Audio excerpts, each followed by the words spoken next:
بسم الله الرحمن الرحيم. ازيكم يا قطتي؟ عاملين ايه؟ يا رب تكونوا باحسن صحة واحسن حال. تعالوا بقى مع بعض النهاردة هنعمل ميزانية لواحدة صاحبتنا من القطط الجمال العزاز على قلبي. هي قالت لي انها جوزها مسافر، ربنا يجيبه لها بالسلامة، وعندها بنوتة عندها 1.5 سنة، وهي عايزة تصرف في حدود 700 جنيه في الأسبوع، بس عايزة أكل صحي وعايزة طبعا لبن عشان الطفلة الصغنونة.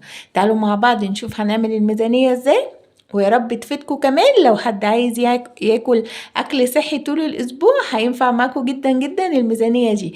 أنا على فكرة الميزانية دي ماشية عليها عشان اليومين دول برضو أنا بعمل ريجيم. فيلا بينا مع بعض. بس قبل ما نبتدي في الفيديو احب بس اقول لكم اعرفكم بقناتي ان انا اسمي السيدة حسن. دي قناتي بتضم التدبير والتوفير وكل حاجة تخص البيت، روتيناتنا في البيت، اكلنا شربنا، بس بطريقة اقتصادية هتوفر معانا. يلا بينا حبايبي. عايزين بقى نعمل الميزانية ونشوف هنعملها ازاي. انا هنا عملتلك الفطار بالميزانية بتاعته طبعا لانك محتاجة لبن، وعملتلك اكل للطفلة الصغننة كمان معاكي، هتاكلي انتي وهي ان شاء الله باذن الله. والميزانية بصوا في الاخر انا حسبتها لك، وحتى حطيتلك الزيت والسكر اللي انتي هتستخدميهم وكل حاجة. بس انا بطلب منكم رجاء، لو الفيديوهات بتاعتي بتعجبكم يا ليت اللايك يا جماعه والله.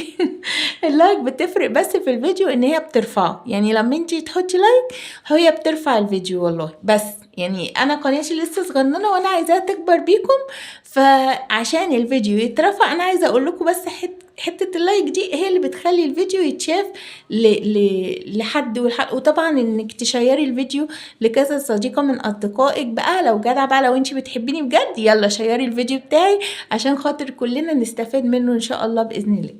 بصي يا قطتي، انتي قلتيلي أنا عايزة ميزانية في حدود 700 جنيه أكل صحي، أسماك ولحوم وفطار، وأهم حاجة اللبن، وعندك طفلة عندها 1.5 سنة، ربنا يخليها لك يا رب وتشوفيها كده زي بناتي كده، جنى ومريم. هما كبروا بقى والحمد لله. بس انا برضو هقولك على فكرة، انا هعمل لكم ان شاء الله باذن الله حلقة، اللي موافق بقى يكتب لي في التعليقات للبيبيات الصغننه واكلهم، وازاي ان شاء الله باذن الله نعمل لهم اكل صحي. طيب بما انك بقى انت عاوزه تمشي على نظام صحي، شوفي النظام اللي انا هقوله لك وامشي عليه. الفطار هنعمل طبعا ايام الجدول الاسبوع كده زي ما احنا متعودين مع بعض، سبت حد 2 3 4 خميس جمعة، ده الاسبوع بتاعك اللي انت هتمشي عليه. بصي البليلة مهمة جدا في الدايت، بس لما تاكليها انت ليكي 2 معلقة سكر في اليوم، فيعني لو هتاكلي بقى مج كده حطي عليه 1 معلقة سكر. لو انت عاوزة، لو بتحبي الحاجة زي حالاتي كده من غير سكر، ممكن تاكلي البليلة من غير سكر عادي، بليلة باللبن عادية، كوباية او مج، شوفي، او طبق، بولة صغيرة اللي انت عايزاه. تاني يوم الحد هناكل مثلا بيضة مسلوقة وشوية سلطة او بيضتين، لو انت بقى عايزة طبعا مجهود وكده عشان معاكي بنوتة، ليكي لغاية 3 بيضات خلاص. يعني هتاكلي يا بيضة يا بيضتين اللي يريحك، وهتعملي طبق سلطة صغنن، خيارية على طماطمايه، وهتاكلي نص رغيف معاكي. والقهوة والشاي بتاعك بلبن، يعني هتحطي عليهم كده كوباية القهوة بلبن او الشاي بلبن خلاص. الاتنين 4 معالق فول ونص رغيف وبيضاية مسلوقة لو عايزة جنبهم حبة، لو مش حبة هتاكلي 4 معالق فول ونص رغيف، وطبعا السلطة او خيارة او خيارتين او طماطمتين اللي معاكي خلاص. بس الطماطم انا بحبها، في ناس بيقولوا ما ينفعش الطماطم تتاكل على الصبح، بس انا بصراحة بحبها، بحط خيارتين وطماطم ونص رغيف. خلي بالك العيش لازم تاكلي عيش، ما تقوليش انا بعمل رجيم ما اكلش عيش ولا رز، لا لازم تاكلي عيش. ليه بقى؟ لان العيش فيه الياف بتخلينا ما يجيلناش امساك واحنا بنعمل رجيم. انا جربت كل الانواع الرجيمات، وبجد بجد هتفرق معاكي السعرات الحراريه لما تجربي سعرات حراريه اللي انت بتحسبيها لجسمك. القهوه او الشاي بلبن عادي اللي انت بتشربيه، بس ما تكتريش القهوه، يعني يا ريت اللبن يبقى اكتر من القهوه او الشاي اللي انت بتحطي. والشاي مفيد جدا ومليان مضادات اكسده، ما بيعملش اي حاجه ولا بيكسر حديد الا لو كلتيه بعد الوجبه بس. لكن الشاي مفيد جدا جدا جدا، ومحدش يقول ان الشاي مضر، لا الشاي مفيد. التلات هناكل طبق جبنه قريش، هتجيبي حته جبنه قريش وتحطي عليها طماطميه وخياريه وقرن فلفل، نص رغيف، وشاي باللبن بتاعك او القهوه باللبن براحتك. الاربع هناكل بليله باللبن. ان انا مكتره لك البليله عشان النونو الصغنن ممكن ياكل معاكي بليله باللبن. ما تاكليهاش كورن فليكس، اكليها بليله باللبن. اعملي لها معاكي مهلبيه باللبن. كل ده حاجات جميله هتاكليها لها وهتشبع بيها وهتبقى جميله بالنسبه لها ومش تقيله على المعده خالص. البليله باللبن دي كنت بعملها لاولادي وتربوا عليها يعني. وميه الرز عملنا لهم، وتفاح مهروس كنت بجيب التفاح واسلقه واهرسه واعمله كده في برطمانات، وكان بيبقى بصراحه الحاجات دي اللي ربت ولادي يعني. وطبعا لو عامله خلطه محشي هتديها منها جميله جدا، او مكرونه او بطاطسايه محمره. انا فاطمه بنتي لغايه دلوقتي والله بتحب البطاطس المحمره جدا. الخميس 4 معالق فول. هتكرري بقى اللي انت كلتيه، حابه ان انت تاكلي جبنه قريش، حابه تاكلي فول، حابه تاكلي بيض مسلوق براحتك، زائد بضايه، زائد نص رغيف. القهوه بتاعتك. والجمعه بليله باللبن. انت بقى هتعملي، هقولك هتجيبي ربع بليله، هتنقيه كويس وتنقعيه، وتاني يوم الصبح هتحطيه على شويه ميه كده، تغطي البليله بالميه، تحطيها على النار لغايه ما الميه بتاعتها تحسي طول ما هي بتغلي زوديها ميه سخنه لغايه ما تحسي ان البليله كده استوت وخلاص. وده طريقه عمل البليله سهله جدا وكلنا بنعملها في البيت. تكلفة الفطار اللي انتي هتاكليه في الاسبوع ده هقولك. اول حاجة 5 بيضات هتجيبيهم، الخمسة في 6 ب30 جنيه. هتجيبي ب20 جنيه فول، وب20 جنيه هيبقى كتير عليكي قوي. لو عايزة تجيبي ب10 فول وتبليه وتعمليه براحتك، وانا قلت طريقة الفول كذا مرة. هتجيبي 2 كيلو لبن، لانك انتي عندك بنوتة صغيرة ممكن تعملي لها مهلبية باللبن، ممكن تعملي لها رز مطحون. الرز ابو لبن ده بس بنطحن الرز وبيبقى جميل كده عامل زي المهلبية، هتعجبها جدا. وطبعا ما تحطلهاش سكر خالص لانها صغنونه مش هتستحمل السكر. لو عندك عسل نحل ممكن تحط لها.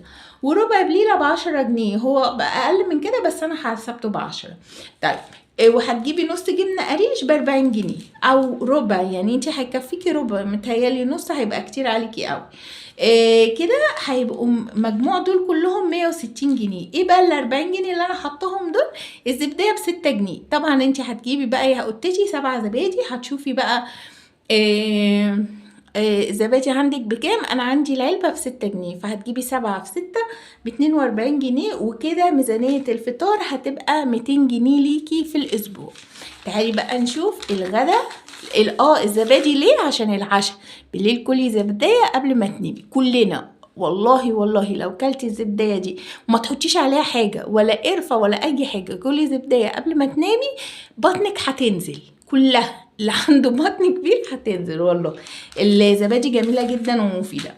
بصوا انا جربت كل اللي تتخيلوه، يعني كل الرجيمات اللي ممكن تتخيليها انا جربتها. وما يغركمش تخني ده لان انا عامله عمليه المراره وعندي الغده خامله وانا باخد برشام، فكل ما تتخيلي عن الرجيم هو موجود. بس انا دلوقتي بحاول اخس بالسعرات الحراريه، يعني بحسب كام سعر حراري داخل في جسمي، زائد ميه، زائد طبعا الفطار والغداء. العشاء بعتمد على الزبادي، او ساعات والله بيبقى حتى نفسي مش للزبادي، لو في فاكهه او حاجه باكلها وخلاص والحمد لله على كده. بعد الساعه 8 او الساعه بعد اذان العشاء ما تاكليش حاجه، يعني بقى صلي العشاء كده. ولو عايزه بقى تشربي ينسون ميه اي حاجه بعد العشاء اشربي، بس كلي فاكهه، كلي خيار، كلي اي حاجه انتي عايزاها بعد العشاء، بس تكون حاجات بسعرات حراريه معينه. يعني لو هتاكلي تفاحه ماشي، هتاكلي خيارتين ماشي، 3 ماشي، خيار حلو. هتشربي بقى ميه ينسون، بس بعد يعني بعد اذان العشاء بقى ما تحاوليش تحطي اي حاجه فيها سكر خلاص. السكر ده من الحاجات، بصوا ال3 سموم: السكر والدقيق والملح. المعجنات كلها بتسبب التخن وبتسبب. ما تحاوليش تاكلي بالليل، خلي وجباتك الرئيسيه كلها بالنهار. لو عايزه تاكلي كلي، ما بقولكيش ما تاكليش بسبوسه ولا لا، دوقي. دوقي، احنا بندوق والله، بس ما تاكليش يعني حته كبيره، يعني على قدك كده. يعني انا والله لما طلعت من العيد بقيت اعمل ايه؟ اكل كحكايه وبسكوتايه وبجيفوريه واحده بس، لو عايزه اكل يعني الصبح بكوبايه شاي بلبن او حاجه. فاحسبي سعراتك الحراريه اللي انت لازم تاكليها. انا ليا 1600 سعره في اليوم، لان انا طبعا وزني تقيل، فال 1600 دول فانا ماشيه عليهم، ولازم طبعا نص ساعه مشي، لازم مشي يا جماعه، يا مشي يا اما تجري ارقصي في البيت، اعملي اي حاجه، بس المهم ان انت لازم تعملي نشاط كل يوم غير الطبيخ والاكل. ومحدش يقول لي الغسيل والطبيخ والفرهده اللي احنا بنعملها دي بتخس، لا لازم تمشي. ماشي يا قطتي، يلا بينا نشوف الغدا. برضو عندنا سبت حد 2 3 4 5 جمعة.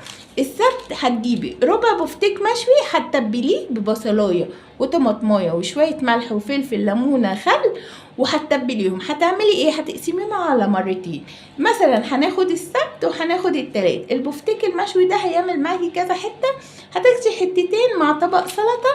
التكلفه بتاعته ربع البفتيك انا بجيبه ب70 جنيه، وقولي 10 سلطه يا ستي ادي 80 جنيه.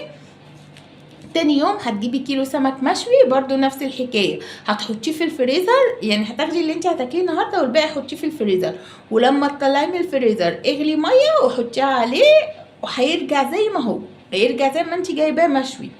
فطبعا بما انك انت بقى عايزه الحاجات الصحيه الهيلثي، فاحنا هنقول قولي 90 جنيه. انا لسه جايبه سمك الشوي الكيلو ب90 جنيه، زائد 10 جنيه سلطه، ادي كده 100 جنيه.